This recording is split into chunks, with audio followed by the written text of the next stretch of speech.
je vais le mettre aussi sur Facebook. Comme ça, ce sera fait également. En direct.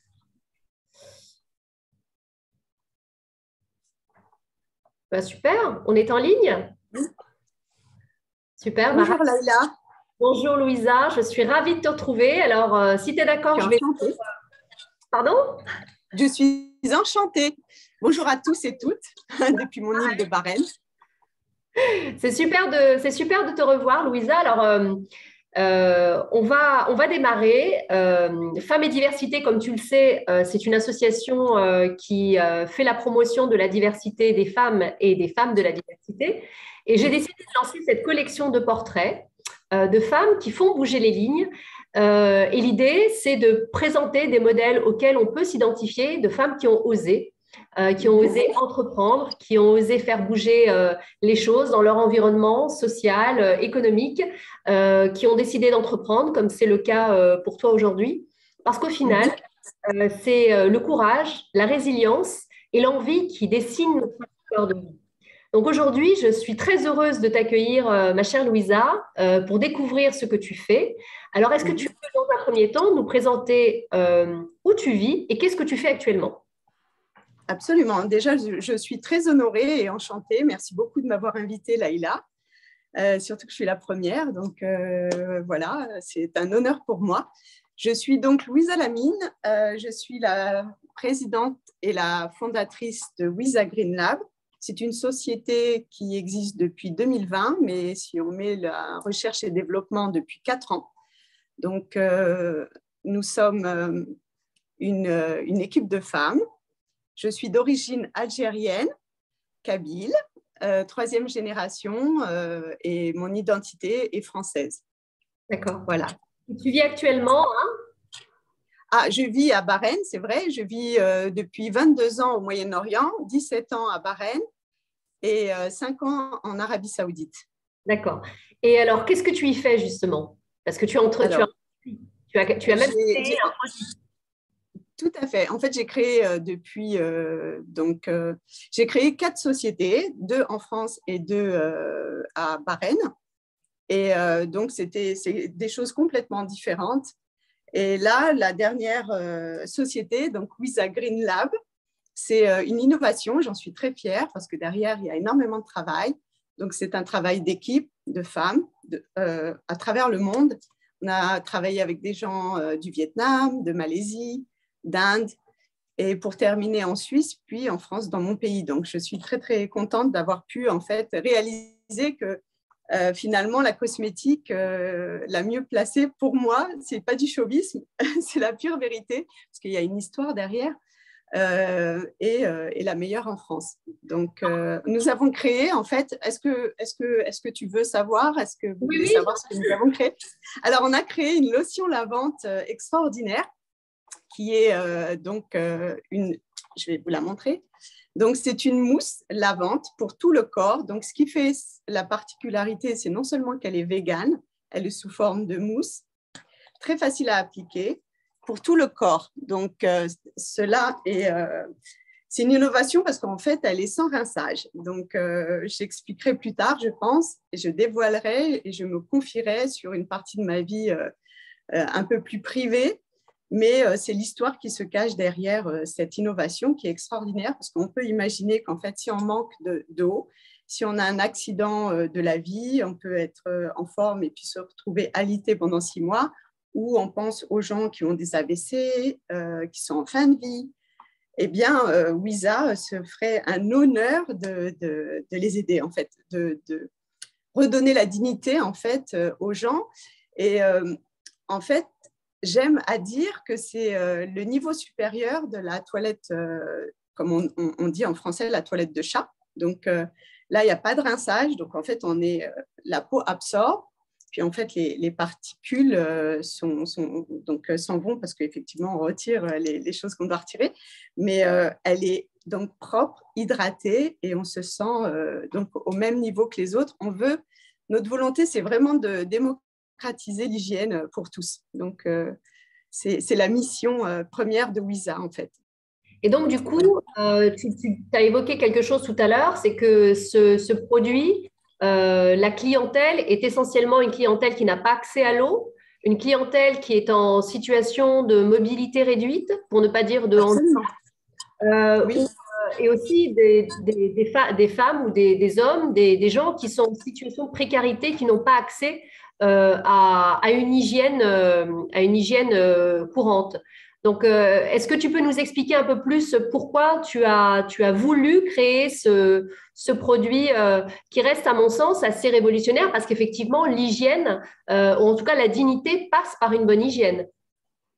oui, tout à fait. Donc, en fait, je tenais à dire qu'en fait, je suis venue ici à Bahreïn pour créer une société de mode. Donc, on était la première boutique Fendi à Bahreïn. Et de fil en aiguille, en fait, je suis obligée de relater un petit peu ma vie privée pour arriver à la fameuse année 2004. Donc, je suis là de 2000 à 2003. Je me marie en 2002. 2003, ma fille naît. 2003, je vis à Jeddah parce que mon mari est un industriel de la région de Jeddah, mais il est bahreïni. Et on a donc l'annonce de la mort programmée de mon papa parce qu'effectivement, on finit Omra avec mon frère. Et là, en l'espace de quelques jours, il tombe dans le coma. Donc, il faut se précipiter en France. On arrive en France. Il tombe dans le coma. Et je lui annonce à l'oreille qu'en fait, je suis enceinte et que si c'est un garçon, je l'appellerai Mohamed comme lui. Et là, je vois une larme couler et je me dis, mon Dieu, j'espère que je vais honorer mon père et que ce sera un garçon. Donc, en voyant mon père comme ça, lui qui était si coquet, à un moment donné, il y a comme un déclic, je ne sais pas si je peux appeler ça comme ça, mais je me dis, en fait, ça serait tellement bien de pouvoir, en fait, le soulager, lui rapporter sa dignité, même au dernier moment de sa vie, en fait. Et 11 ans plus tard, donc, je suis à Bahreïn parce que je suis retournée par choix. J'étais à Jeddah avec mon époux. Par choix, je reviens à Bahreïn parce que Bahreïn, c'était mon coup de foudre. J'ai toujours été attirée par l'Orient. Donc, je m'aperçois qu'en fait, j'ai un petit accident de vie. Mon fils est en train de contracter en fait la maladie de Crohn. Oui. Et ici, donc, il ne faut pas oublier que c'est une petite île. Donc, en fait, c'est une île où il y a des hôpitaux, mais il n'y a pas de service pédiatrique le mot m'échappe. Oula. Pour tout ce qui est maladie de côlon, endocrinologie, non, pas endocrinologie, gastro-entérologie, voilà. Donc, en fait, on me met en contact avec le service de monsieur Franck Remel, donc les enfants malades à Necker, dans le 15e arrondissement. On part, je laisse ma fille, qui a à peine 13 ans, mon fils a 11 ans. Mon fils a 11 ans. Donc, je la laisse avec quelqu'un qui s'occupe d'elle, mais c'était vraiment très douloureux. Mais je me suis dit, il faut absolument que je quitte parce qu'il y a la chef de service de Bahreïn qui me dit, on ne peut pas le soigner ici parce qu'on n'a pas un service pédiatrie. Donc, je me mets en relation et mon fils me regarde en me disant, mais maman, je vais mourir. Et là, je lui dis, mais non, tu ne vas pas mourir. On va te soigner. Et là, j'arrive donc au service Necker du professeur Remel. Et là, je m'aperçois qu'en fait, on est certes à Paris. C'est un super médecin parce qu'il a fait le suivi, il m'appelait pour faire le suivi concernant Mohamed. Je m'aperçois qu'il y a des enfants en bas âge, il y a des petits, etc. Et que Mohamed, il est déraciné. Donc, en fait, nous, on est à Bahreïn, au Moyen-Orient. Il faut vraiment se positionner et se dire qu'il y a des petites douchettes parce que c'est un pays musulman. Donc, en fait, pour les ablutions, les gens sont constamment propres. En train de se laver. Si voilà, en fait, pour lui. C'est un choc culturel total parce qu'en fait, il se retient. Donc, je vois cette espèce de douleur sur son visage, il se tortille, etc. Et puis, c'est le cas de pas mal d'enfants autour de moi. Même si l'hôpital Necker a fait un travail extraordinaire, il y a des clowns, il y a une association qui joue avec les enfants, etc. Et à un moment donné, je me dis, j'espère vraiment, j'étais avec mon grand frère Hassel, qui pose la question au professeur, qu'est-ce que c'est Crohn? Bon, on nous explique. Et donc, je me dis, il fallait qu'il prenne de la cortisone, mais en très haute dose, et il a pris 20 kilos. Donc, en fait, d'une maladie je le ramène à Bahreïn, donc il faut qu'il retourne à Bahreïn. Et je continue à me dire, je vais soigner, mais avec ce que je pouvais, mon fils, mais surtout, je vais lui rendre sa dignité, parce qu'en fait, il faut s'imaginer qu'il est déscolarisé, il n'a plus d'amis, il avait des amis qui étaient là, mais comme on ne savait pas ce qu'il avait, tout d'un coup, il n'y avait plus personne. Donc, c'était vraiment douloureux. J'étais un peu sauvage à l'époque. Et je m'étais dit, j'en voulais à tout le monde, à la terre entière. Et je me suis dit, bon, on va tout poser et on va se dire qu'est-ce qu'on peut faire, en fait. Qu'est-ce qu'on peut faire entre l'histoire de mon papa, là, ma maman est aussi est en train de lutter contre un cancer. Et puis, de toute façon, j'ai vu tellement de gens dans la souffrance et dans le besoin d'être, en fin de compte, de retrouver sa dignité. On n'a pas besoin d'être SDF pour vouloir retrouver sa dignité. En fait, dès qu'il y a une tierce personne qui vous touche dans les parties intimes, c'est très humiliant qu'on soit un enfant ou un adulte ou une vieille personne. Donc, voilà. Donc, je suis revenue. En fait, c'est protéger la pudeur d'un enfant, c'est passer par une hygiène qui reste digne et aussi pudique, puisque et puis de redonner de l'autonomie à la personne qui veut peut-être pas être touchée, qui a peut-être pas envie d'être par une tierce personne qu'elle ne connaît pas. Donc on aborde quand même des questions qui sont. J'ai vu des enfants qui pleuraient, mon fils pleurait parce qu'il ne voulait pas qu'on le manipule dans ces parties-là, parce que bon, voilà, en plus, on vous met des caméras, etc. Et c'est vraiment douloureux. Et puis, je pense qu'à un moment donné, on a l'impression que notre corps ne nous appartient plus. Donc, c'est vraiment difficile.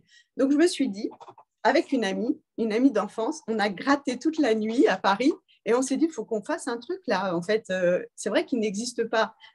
Mis à part le papier hygiénique qui est chimiquement modifié finalement, donc qui n'est pas bon. Les serviettes jetables, ça c'est exclu parce que voilà, on est contre le fait de pourrir un peu plus la planète. On s'est dit, il faudrait un truc, en fait, une lotion. On l'a mise en mousse parce qu'effectivement, si on n'a qu'une main ou qu'on est un enfant, on peut l'utiliser à partir de l'âge de 3 ans. Donc, quelque chose d'extrêmement simple avec des ingrédients qui sont brevetés. Donc, je ne vais pas pouvoir rentrer dans les détails sur les ingrédients, mais c'est breveté, ça a été fait en Europe. On a des certificats et des tests qui prouvent ce qu'on dit. Donc, c'est excellent, effectivement, de se dire qu'en quelques minutes, vous pouvez être propre. Et je pense que ça, c'est le challenge de ma vie, de me dire, au jour d'aujourd'hui, voilà, on a réussi et j'ai trouvé. Et c'est là qu'en fait, on se dit que derrière, en fin de compte, tous ces freins, parce que c'est des freins, incroyables, des espèces de boulets rouges comme ça qui vous arrivent, on se dit qu'on a, un peu comme le petit poussé, des petites pierres pour retrouver notre chemin et se dire, on est là, on est tous là pour une mission en réalité. Il suffit d'être en phase avec ce qui nous a été offert. Donc, j'ai des soucis, mais avec ces soucis, je vais en faire quelque chose, une valeur sûre et je vais pouvoir aider et redonner de l'amour aux autres.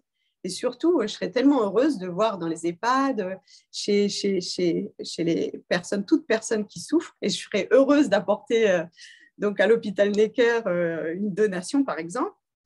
Mais effectivement, j'ai été, c'est ce que je voulais dire, l'aspect positif, c'est qu'au jour d'aujourd'hui, 22 ans plus tard, après ma première société ici, je peux faire un parallèle en me disant, au début, je me suis dit tout est possible, etc. On fait du négoce, on achète, on revend. C'était extrêmement facile parce que finalement, c'est une petite île et on a pu tout de suite toucher notre cible qui était les gens aisés de Bahreïn. Voilà.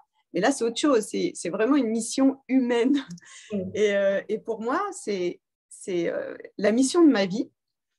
Et j'ai rencontré des gens extraordinaires dans cette sphère. Donc, j'ai pu rencontrer des gens qui m'ont fait confiance. Donc, à la production, donc, il y a une famille qui s'appelle la famille Net. C'est la savonnerie de La Chapelle. C'est une famille qui travaille depuis des années et qui ont accepté mon projet, donc qui me produisent, qui me proposent éventuellement un partenariat pour la distribution parapharmacie. J'ai de l'autre côté la mairie de Bobigny qui me propose, donc par le biais du CCAS, c'est les actions sociales, de me prendre et de s'engager sur un certain nombre de bouteilles. Et en fait, mon vœu, mon désir suprême, c'est effectivement d'avoir accès aux malheureux, en fait. Parce que si on produit et on vend, évidemment, ça fait une valeur plus importante. Et effectivement, on peut faire des donations, on peut le secours populaire, par exemple. On m'a parlé, par exemple, il y a 48 heures, est-ce que tu peux envoyer en Ukraine? Mais je l'aurais fait avec plaisir. On fait beaucoup d'actions sociales. On a aidé No Hair Don't Care. On envoie et on chapeaute des missions alimentaires pour le Sud, pour un orphelinat aux Philippines. C'est des choses qu'on a toujours fait, que je pratiquerai toujours parce que je pense que il faut aller au bout de ses rêves et je pense que c'est très important de se dire, peu importe si on vous dit mais non, tu ne vas pas réussir, il y a le Covid, il y a ceci, il y a cela, il faut tant de budget. Moi, le fait qu'on soit revenu vers moi en me disant il y a un fort potentiel et c'est extraordinaire ce que vous faites et ce sont des professionnels, ça vaut toutes les médailles olympiques du monde. Et ça, j'en suis extrêmement satisfaite. Disons que c'est un business et ton parcours fait que tu as réussi quand même à monter un business alors que tu ne connais pas cet écosystème, tu ne connais pas ce monde-là, mais tu es passé par un laboratoire pour développer une formule unique. Oui, absolument. Est-ce que tu peux nous dire un peu plus sur est-ce que c'est des produits végétaux? Est-ce que c'est non chimique? Est-ce que c'est hypoallergénique? Absolument. Donc, en fait, oui, c'est une très bonne question. C'est vrai que j'aurais dû le dire quand j'ai présenté le produit. Donc, c'est un savon vegan. Donc, pas de particules alcooliques. Donc, ce n'est pas un gel hydroalcoolique. Donc, ce que je vous ai montré, c'est un échantillon, 50 milli. Mais en réalité, je pense qu'on le diffusera pas sous ce milli parce qu'en fait, c'est vraiment pour tout le corps. Donc, c'est biodégradable. Ce sont des matières 99,8 parce qu'il y a 2%, 0,2% d'un préservatif. Vous pouvez garder cela 2 ans. Préservateur. Oh là là, pardon. Oh là là. Bon, je souffle et je reprends. Désolée. Donc, c'est biodégradable. C'est un produit à base de produits naturels. C'est vegan. Pas de cruauté aux animaux. On adore les animaux. Il n'y a aucun enfant qui a travaillé dessus. Et tous les tests ont été faits sur des êtres consentants, adultes et en France. Donc, tout ça, ça rentre, si vous voulez, si tu veux, dans l'éligibilité de pouvoir se faire chaperonner, entre guillemets, encadré par la Chambre de commerce et d'industrie, la Chambre de commerce franco-arabe. Donc, je remercie M. Brunin, j'en profite pour le remercier parce que c'est vrai qu'il m'a bien encadré. Je vais être adhérente de l'association French Healthcare. Voilà, en fait, j'ai l'impression qu'en fait, malgré, comme je disais, les boundaries, on dit en anglais, les freins, il faut se dire, en fait, je fais quelque chose de bien et je diffuse et je fais les choses avec amour, sans calcul.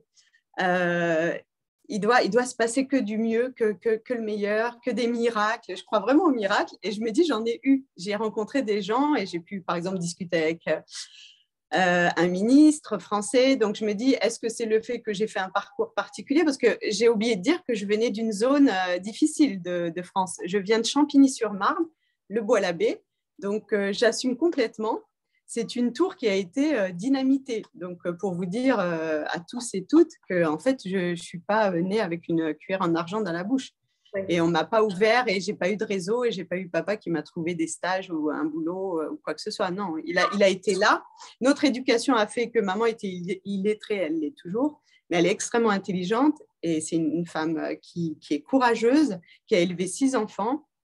On n'est pas délinquants, on a tous, je pense, des super boulots. Enfin, voilà, ils ont tous des boulots extraordinaires et il y a de l'amour. Enfin, et mon père, c'était un magicien avec 3 fois rien. Il vous faisait un festin. Enfin, voilà. J'ai beaucoup de respect pour mes parents qui ont été là pour notre éducation. Et moi, par exemple, j'ai pu faire, malgré que j'étais dans cette zone un peu à Champigny, on m'a mis, grâce à ma sœur, qui a pris mon dossier et qui s'est dit non, tu ne feras pas comme moi, parce que c'est vrai qu'il y a eu une période où on orientait facilement dans les filières techniques les enfants d'origine immigrée, surtout dans notre quartier. Oh, un enfant d'ouvrier sera toujours ouvrier. Enfin, voilà. Et puis moi, dans mon agenda, j'étais là. Il est interdit d'interdire. Et je tombe sur un proviseur extraordinaire qui m'offre la possibilité d'être, alors que j'étais qu'en terminale, il m'offre la possibilité d'aller en lettres supérieures. Donc, en fait, ça a créé une révolution au sein du lycée Marcelin Berthelot parce que c'était exclu qu'une jeune femme, là, alors que leurs enfants, j'avais pas fait latin, il fallait reprendre des cours de latin pendant l'heure du déjeuner. Donc, je pense que la résilience, je l'ai toujours eue depuis le début. Je me suis dit, des starting blocks, peut-être que je n'ai pas visité tous les pays du monde, mais je vais le faire. Et voilà, puis après, de fil en aiguille, j'ai terminé mes études. J'ai fait... Juste, on retient sur, parce qu'on va se disperser. Oui, oui, oui. Sur le produit. Sur le produit, oui. Est-ce que dans son aventure entrepreneuriale, parce que restons sur ça, est-ce qu'il y a eu des défis majeurs auxquels tu as fait face en tant que femme d'origine maghrébine, on va dire, dans cet environnement que tu ne connaissais pas? Est-ce qu'il y a des défis majeurs auxquels tu as fait face et quelles sont les leçons que tu tires aujourd'hui de cette aventure entrepreneuriale? Tu parlais tout à l'heure de résilience, mais dans un premier temps, oui. Quels sont les défis auxquels tu as fait face? Restons. Alors, oui, tu as raison, parce que c'est vrai que je ne suis pas du tout concise et merci de me remettre sur le droit chemin, chère Laïla. Donc, effectivement, quand je suis arrivée ici, c'était l'Eldorado, tout était possible parce que c'est une petite île qui ressemble à l'île de Ré. Maintenant, c'est plutôt Monaco. Et à l'époque, vraiment, avant 2000, c'était une île de pêcheurs, etc. Moi, j'arrive avec ce projet de me dire, voilà, on va faire un showroom parce qu'il n'y avait que Gucci, multimarque. Donc, on faisait du négoce, hein, on achetait...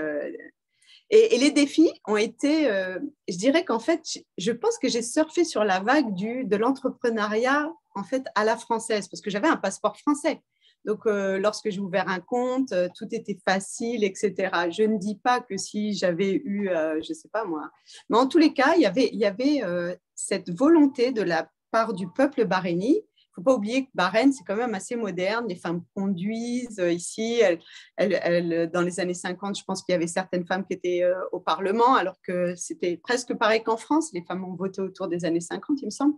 Donc, ils ont été colonisés par les Anglais, donc tout le monde parle anglais. Et c'était plaisant et c'était facile, je trouve, d'ouvrir un compte, de prendre un magasin, un showroom, etc.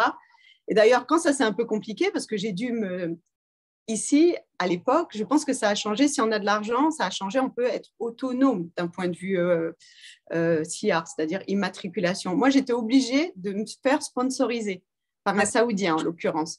Donc, c'était un de nos partenaires avec mon frère.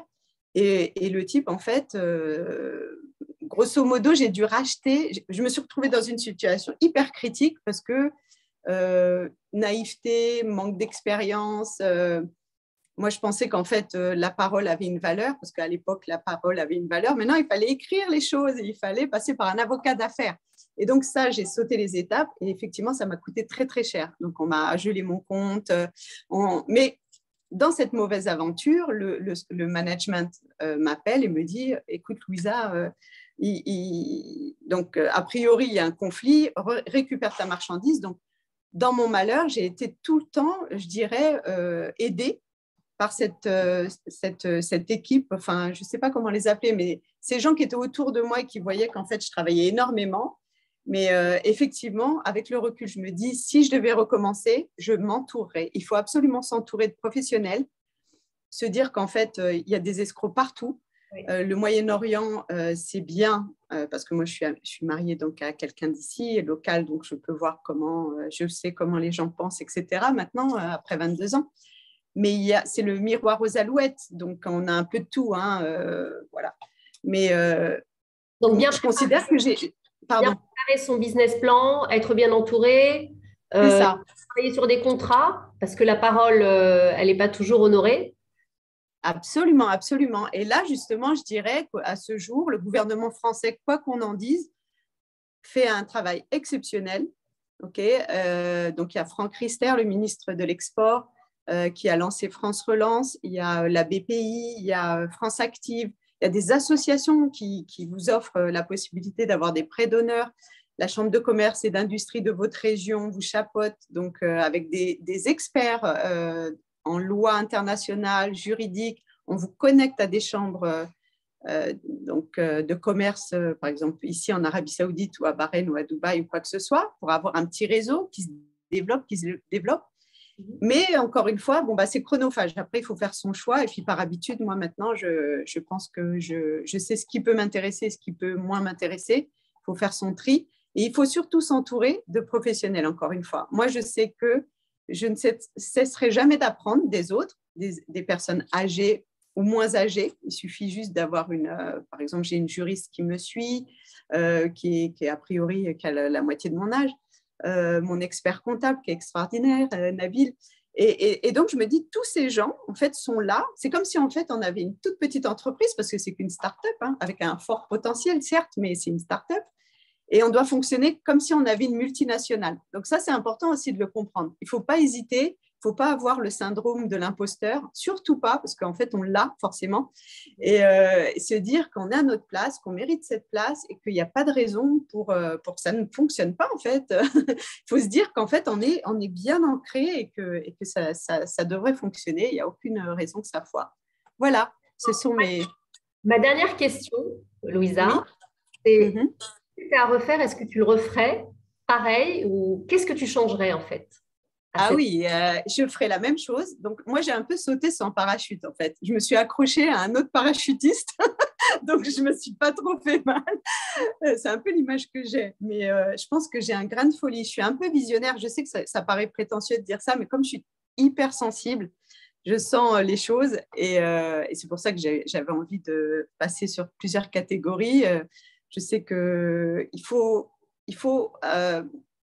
Il faut se dire qu'en fait, encore une fois, hein, c'est être jeune avec plein de rêves. Il faut les sélectionner, ces rêves, et ne pas écouter les envieux, les jaloux, les sceptiques, parce qu'il y en a plein, hein, il y en a partout, même dans notre propre famille, qui vous mettent des freins, des freins, des freins. Moi, à un moment donné, j'étais obligée de tout verrouiller et de rien dire et de me dire, et c'est pour ça que quand je me suis retrouvée dans une situation un peu critique, je me suis dit, oh là là, comment je vais faire pour revenir? Non, je ne reviens pas en fait.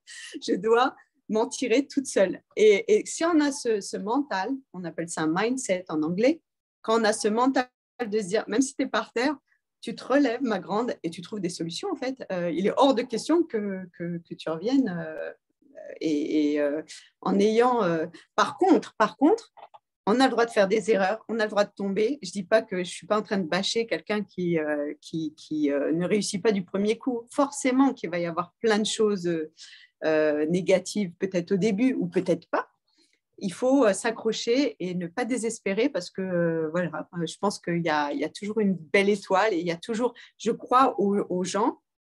Et je ne sais pas si j'ai remercié, donc je pense que j'ai parlé de M. Brunin, mais la healthcare, M. Gendron, M. Rister, enfin, j'ai comme ça des gens qui ont été autour de moi, Adam de La France Active, Jessica Fougalan, des gens qui sont là, qui m'écoutent avec beaucoup d'intérêt. Et ça, comme je l'ai dit, ça vaut toutes les médailles olympiques du monde, parce qu'on se dit, au moins, on a travaillé pour quelque chose. On n'a pas l'air d'être un clown au milieu et la risée de tout le monde. Ça, c'est super important. Voilà. Bon, ben, en tout cas, je te remercie. Ça fait 30 minutes. On essaye de se tenir à ce temps. Avec plaisir. Merci, Louisa, pour ces conseils précieux. C'est vrai que l'aventure entrepreneuriale, elle peut être très solitaire, mais c'est très important de bien s'entourer. Et la vie, mais aussi sur notre chemin, les personnes adéquates pour avancer, pour faire rayonner, surtout lorsqu'on porte un projet dans le cœur, comme c'est le cas pour toi, Louisa. Eh bien, je te remercie infiniment pour ces conseils et je te donne rendez-vous une prochaine fois pour une nouvelle rencontre avec une femme qui ose faire bouger les lignes et entreprendre. À bientôt. Avec grand plaisir. Merci. Au revoir. Au revoir.